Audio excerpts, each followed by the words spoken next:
Bart's Ho-Ho Kerstshow met Groepo Go. Samen zingen, samen luisteren, samen kerstmis vieren. Nog een kerstshow op televisie waarin Bart gans alleen kerstmis vieren in een ondergesneden herberg. Nu gaat dit jaar weer samen.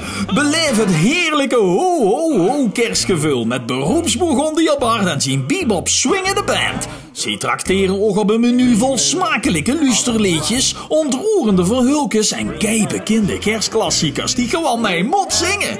Speciaal voor ook groeit Bart deze winter wat extra hold op het vuur. De band en Bart kon nog muzikaal knoevelen. Je zult ook zelden zo welkom hebben gevuld.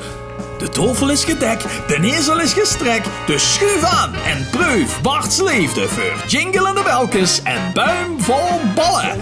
Gegarandeerd komt geen toes met nog een bulles vol melodieën die je nooit meer terug krijgt. En een warm, gloeiend